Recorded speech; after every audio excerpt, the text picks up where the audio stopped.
Hello everyone, welcome back to the channel. Assessment year 25-26 की ITR file करते समय future and options की trading से होने वाले लॉसेस और प्रॉफिट को आईटीआर में कैसे रिपोर्ट करते हैं, इस वीडियो में आज हम डिस्कस करने वाले हैं। तो इससे रिलेटेड कुछ पॉइंट डिस्कस करेंगे दोस्तों कि फ्यूचर एंड ऑप्शंस पे टैक्स किस तरीके से चार्ज होता है और फ्यूचर एंड ऑप्शंस की जो टर्नओवर होती है वो कैसे निकाली जाती है, ऑडिट की क्या रिक्वायरमेंट है और फ्यूचर एंड ऑप्शंस के जो लॉसेस होते हैं उसका ट्रीटमेंट किस तरीके से किया जाता है और कौन से आईटीआर फॉर्म में आपको फ्यूचर एंड ऑप्शंस की रिपोर्टिंग करनी होती है। तो सबसे पहले बात करेंगे कि फ्यूचर एंड ऑप्शंस पे टैक्सेस किस तरीके से चार्ज किए जाते हैं। तो बेसिकली देखिए, फ्यूचर एंड ऑप्शंस की जो ट्रेडिंग होती है ना, उसको बिजनेस की कैटेगरी में रखा जाता है और इस पे जो भी प्रॉफिट और लॉसेस होते हैं दोस्तों वो स्लैब रेट से टैक्सेबल होते हैं। तो आप ओल्ड टैक्स रेजिम में यदि आईटीआर को फाइल करते हैं तो उस केस में आपके ऊपर ये स्लैब रेट एप्लीकेबल होते हैं और यदि आप न्यू टैक्स रेजिम में अपनी आईटीआर को फाइल करते हैं तो उस केस में दोस्तों ये रेट्स एप्लीकेबल होते हैं। 3 लाख रुपीस तक कोई भी टैक्सेस नहीं लगते, 3 से लेके 7 के बीच में 5%, 7 से लेके 10% तक एंड सो ऑन। और दोस्तों यहाँ पर न्यू ओल्ड टैक्स रेजिम में 2.5 लाख नॉर्मल सिटीजन के लिए, सीनियर सिटीजन के लिए 3 लाख और 5 लाख तक सुपर सीनियर सिटीजन के लिए टैक्स फ्री है। इसके ऊपर के जो रेट्स है वो आप यहाँ पे देख सकते हैं। इसके बाद दोस्तों फ्यूचर एंड ऑप्शंस का जो टर्नओवर है वो किस तरीके से कैलकुलेट किया जाता है। तो बेसिकली टर्नओवर इसलिए कैलकुलेट किया जाता है जिससे कि ये डिसाइड हो सके कि आपके ऊपर ऑडिट एप्लीकेबल है या नहीं है। तो बेसिकली टर्नओवर का यूज ऑडिट पर्पस के लिए किया जाता है और प्रॉफिट एंड लॉस कैलकुलेट करने के लिए किया जाता है।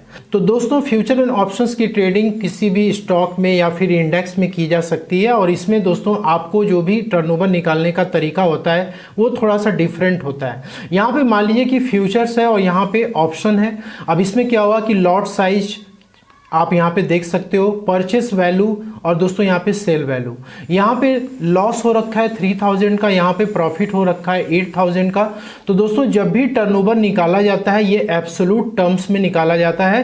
तो यहाँ पे जो लॉस है इसको टर्नओवर मान लिया जाता है, प्रॉफिट को भी टर्नओवर। तो इस तरीके से दोस्तों टर्नओवर की कैलकुलेशन की जाती है। दोस्तों ये जो टर्नओवर है ये आपको खुद से कैलकुलेट नहीं करना है। आप जिस भी प्लेटफॉर्म से अपनी ट्रेडिंग करते हैं, जैसे जीरोधा, एंजल वन या ग्रो है, वहां से आपको टैक्स P&L स्टेटमेंट अपना डाउनलोड कर लेना है और जो भी टैक्स P&L स्टेटमेंट आप डाउनलोड करते हो उसमें आपकी equity, future and options, mutual funds सभी के स्टेटमेंट आ जाते हैं। तो फ्यूचर एंड ऑप्शंस के लिए आपको फ्यूचर एंड ऑप्शंस की शीट ओपन करनी पड़ेगी और यहाँ पर आपको प्रॉफिट या लॉस ऑप्शन या फ्यूचर्स में ये कैलकुलेट करके दे देता है। दोस्तों कितने टर्नओवर आपके ऑप्शन में हुए हैं ये भी आपको निकाल के देता है और फ्यूचर्स के कितने टर्नओवर है ये भी आपको कैलकुलेटेड होते हुए मिलता है और यहाँ पे आपको सिंपली इसको टोटल कर लेना है। और इसके अलावा दोस्तों फ्यूचर एंड ऑप्शंस में आपको अपनी balance sheet, profit and loss account खुद से प्रिपेयर करनी पड़ती है और उसमें आप एक्सपेंसेस के तौर पे ये सारे अमाउंट आप क्लेम कर सकते हो। तो बेसिकली यहाँ पे ऑप्शन हो या फ्यूचर हो, उसके जो भी टर्नओवर कैलकुलेट किए जाते हैं वो एब्सोल्यूट टर्म्स में कैलकुलेट किए जाते हैं। यहाँ पे दोस्तों रियलाइज P&L का आप कॉलम देख रहे हैं, यहाँ पे जितना भी प्रॉफिट हुआ है या लॉस हुआ है अलग अलग इंडेक्स पे या सिक्योरिटी पे वो आप यहाँ पे देख सकते हो। और इसके बाद दोस्तों ये जो भी रियलाइज P&L है इसका आपको एब्सोल्यूट वैल्यू निकालना है टर्नओवर कैलकुलेट करने के लिए। तो यहाँ पर जैसे मैंने बताया कि यदि ये माइनस में फिगर है तो भी इसको टर्नओवर माना जाता है प्लस में, ठीक है। तो एब्सोल्यूट वैल्यू यहाँ पे कैलकुलेट करनी है, इसके लिए आपको ABS का फार्मूला यूज करना होता है और दोस्तों आप इसका टर्नओवर कैलकुलेट कर सकते हो, ठीक है। तो एब्सोल्यूट फार्मूले का यूज करते हुए आप क्या करोगे, अपना टोटल यहाँ पे टर्नओवर कैलकुलेट आप कर सकते हो, ठीक है। तो यहाँ पे 125,457 ये ऑप्शन का टर्नओवर है और फ्यूचर का टर्नओवर दोस्तों यहाँ पे कैलकुलेटेड है 538। तो टोटल आप यहाँ पे देख सकते हो कि ये फ्यूचर एंड ऑप्शंस का टर्नओवर कैलकुलेट हो चुका है। दोस्तों यहां पर भी जो ये ऑटोमेटिक कैलकुलेट करके आपको दे रहा है, दोनों ही फिगर हमारी मैच कर रही है। तो दोस्तों FNO ट्रेडिंग के केस में ऑडिट कब एप्लीकेबल होती है, कौन से आईटीआर फॉर्म में आपको इसे रिपोर्ट करना होता है। तो फ्यूचर एंड ऑप्शंस की ट्रेडिंग बेसिकली दो तरीके से आप आईटीआर में रिपोर्ट कर सकते हैं। एक तो होता है प्रिजेंटिव बिजनेस में और दूसरा होता है जनरल बिजनेस में। यदि जनरल बिजनेस में आप जाते हो तो ऑडिट की क्या रिक्वायरमेंट है दोस्तों? फर्स्ट कॉलम ये है कि फ्यूचर एंड ऑप्शन से रिलेटेड जो भी ट्रांजेक्शन्स हो रहे हो 95% उससे ज़्यादा आप कैश मोड में कर रहे हो, जबकि ऐसा प्रैक्टिकली होता नहीं है, क्योंकि आप जो भी प्लेटफॉर्म यूज़ करते हैं वहाँ पे आपको ऑनलाइन मोड में ही सारा डिजिटल ट्रांजेक्शन करना होता है। तो सेकेंड में ये है कि आपकी 95% जो ट्रांजेक्शन है उससे ज़्यादा वो डिजिटल मोड में हो रही है। ठीक है, कैश रिसीट कैश पेमेंट यहाँ पे 5% से कम है। ठीक है, तो पहला ये है क्राइटेरिया कि यदि आपका 1 करोड़ रुपीस तक का टर्नओवर है फ्यूचर एंड ऑप्शन से, तो दोस्तों इन दोनों ही सिनारियों में ऑडिट कराने की जरूरत नहीं है। 1 करोड़ से लेकर 10 करोड़ रुपीस तक है तो यदि 95% है उससे ज़्यादा कैश मोड में हो रहा है तो दोस्तों उस केस में ये एप्लीकेबल हो जाता है ऑडिट। लेकिन यदि 95% है उससे ज़्यादा दोस्तों डिजिटल मोड में हो रहा है तो एफएनओ के केस में दोस्तों ये वाला कॉलम एप्लीकेबल है। तो 1 करोड़ से लेकर 10 करोड़ के बीच में आके तो भी ऑडिट एप्लीकेबल नहीं है, और यदि 10 करोड़ के ऊपर जाता है तो दोस्तों इन दोनों ही केसेस में ऑडिट कराना मैंडेटरी है। दोस्तों यदि आप प्रिजेंटिव बिजनेस में जाते हैं, मतलब सेक्शन 44 एडी में रिपोर्टिंग करना चाहते हैं फ्यूचर एंड ऑप्शंस का, जिसमें कि आप balance sheet, profit and loss account खुद से मेंटेन नहीं किए हुए हैं, सिर्फ आपके पास बैंक स्टेटमेंट है और टैक्स P&L स्टेटमेंट जो कि ब्रोकर की वेबसाइट से आपने डाउनलोड कर रखा है, जो रिमेनिंग डॉक्यूमेंट्स है बैलेंस शीट वगैरह वो आपने प्रिपेयर नहीं किया हुआ है। ठीक है, तो ऐसे केस में आप 44 एडी में भी रिपोर्टिंग कर सकते हैं। यहाँ पे भी 95% का रूल एप्लीकेबल हो जाता है कि यदि आप रिसीट ऑफ पेमेंट जो भी है वो डिजिटल मोड में ना करके कैश मोड में करते हैं तो उस केस में 2 करोड़ रुपीस तक के टर्नओवर को रिपोर्टिंग कर सकते हैं। लेकिन यदि आपका 95% उससे ज़्यादा यदि आपके ट्रांजेक्शन डिजिटल मोड में हो रहे हैं, जैसे फ्यूचर एंड ऑप्शंस तो डिजिटल मोड में ही होता है, तो उस केस में 3 करोड़ रुपीस तक के टर्नओवर एप्लीकेबल होते हैं। तो प्रिजेंटिव टैक्सेशन स्कीम में 3 करोड़ रुपीस तक के जो टर्नओवर है फ्यूचर एंड ऑप्शन से उसको आप रिपोर्ट कर सकते हैं। लेकिन दोस्तों यहाँ पे कंडीशन ये है कि आपका जो भी टर्नओवर है एफएनओ का उसका एटलीस्ट 6% या उससे ज़्यादा आपको प्रॉफिट डिक्लेयर करना मैंडेटरी है।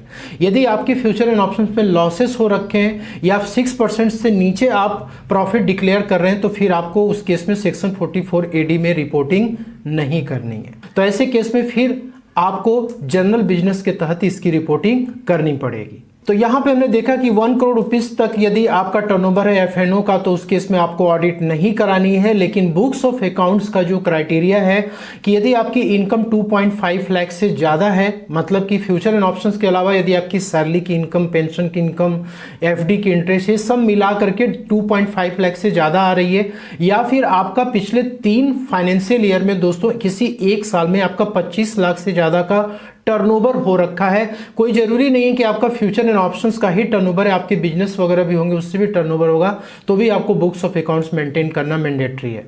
और दोस्तों 1 करोड़ रुपीस से ज़्यादा और 10 करोड़ रुपीस तक यदि आपका टर्नओवर है तो उस केस में आपको ऑडिट कराना कंपलसरी नहीं है। लेकिन कंडीशन यहाँ पे यह है कि 95% से ज़्यादा आपके डिजिटल ट्रांजेक्शन्स होने चाहिए।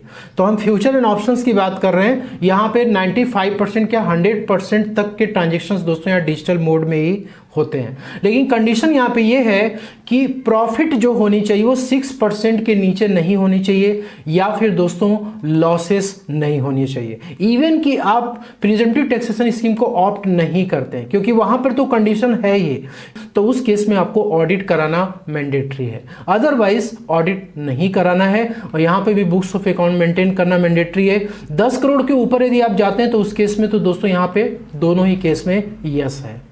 इसके बाद फ्यूचर एंड ऑप्शंस के लिए आपको कौन सा आईटीआर फॉर्म सेलेक्ट करना है? तो देखिए यदि आप सेक्शन 44 एडी में जा रहे हैं, ठीक है, तो उस केस में पहले तो ये है कि मैंने आपको बता दिया कोई भी लॉसेस या सेट ऑफ आप यहाँ पे नहीं कर सकते, क्योंकि फ्यूचर एंड ऑप्शंस के जो लॉसेस होते हैं वो कैरी फॉरवर्ड भी होते हैं। आपका पिछले किसी फाइनेंशियल ईयर का लॉस आपने कैरी फॉरवर्ड किया, आप उसको सेट ऑफ कराना चाहते हैं आईटीआर 4 में तो आप उसे नहीं कर सकते हैं। दूसरा है कि क्या आप 44 एडी में फ्यूचर एंड ऑप्शंस के लॉसेस को आप कैरी फॉरवर्ड करके आगे ले जा सकते हैं? तो आंसर इज नो। दोस्तों ऑडिट रिक्वायरमेंट यहाँ पे किस तरीके से, तो मैंने आपको बताया कि यदि 6% के नीचे आप एफएनओ की रिपोर्टिंग करते हैं प्रॉफिट की, तो उस केस में ऑडिट कराना मैंडेटरी है। और कैश मोड में तो यहाँ पे ट्रांजेक्शन्स नहीं होता है। कैश मोड में यदि होता है तो दोस्तों 8% के नीचे यदि रिपोर्टिंग होती है तब ऑडिट कराना मैंडेटरी है।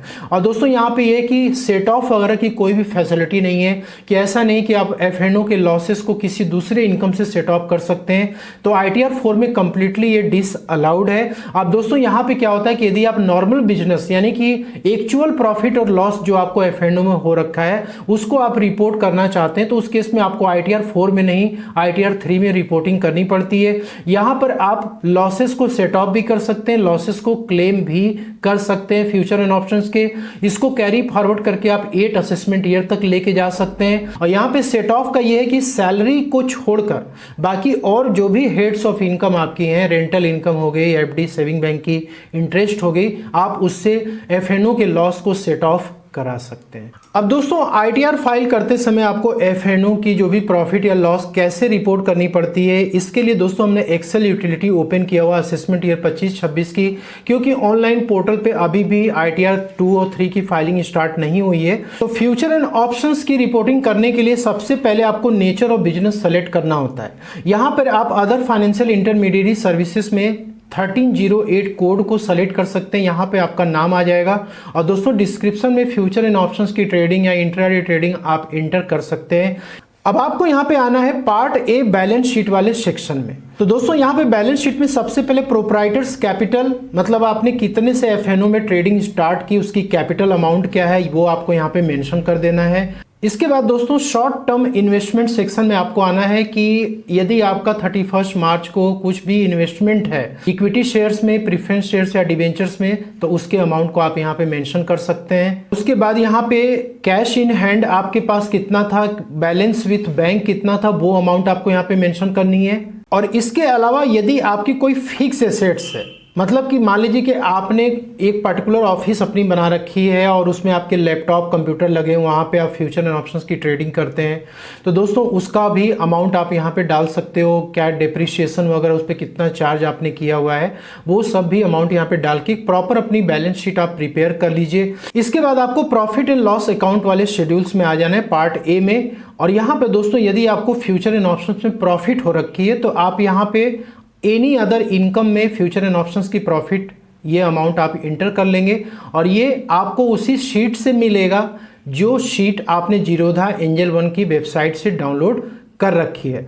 तो यहाँ पर एक प्रॉपर हमने जो कैलकुलेशन दिखाया था ये भी आपके एक्सेल शीट में होगा, आप यहाँ से अपनी कैलकुलेशन देख सकते हैं, ठीक है। और इसी के अनुसार आपको अपना अमाउंट जो है फिलअप करना है। इसके बाद फ्यूचर एंड ऑप्शंस में लॉसेस यदि हो रखे हैं और आपको एक्सपेंसेस वगैरह जो भी हो रखे हैं उसका क्लेम आपको लेना है, तो आप अदर एक्सपेंसेस वाले सेक्शन में आएंगे और यहाँ पे future and options trading loss या फिर expenses on future and options की ट्रेडिंग, ये अमाउंट आपको यहाँ पे इंटर करनी है।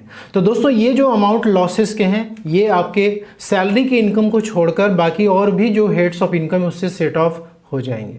और यदि आपके फ्यूचर एंड ऑप्शंस के प्रॉफिट भी हो रखे हैं जैसे मैंने ऊपर अपडेट किया उससे ये सेट ऑफ होंगे और कुछ रिमेनिंग बचेगा तो वो अदर इनकम से सेट ऑफ हो जाएंगे। तो दोस्तों फ्यूचर एंड ऑप्शंस के केस में आप बैलेंस शीट और प्रॉफिट एंड लॉस अकाउंट इस तरीके से आप अपडेट कर सकते हैं।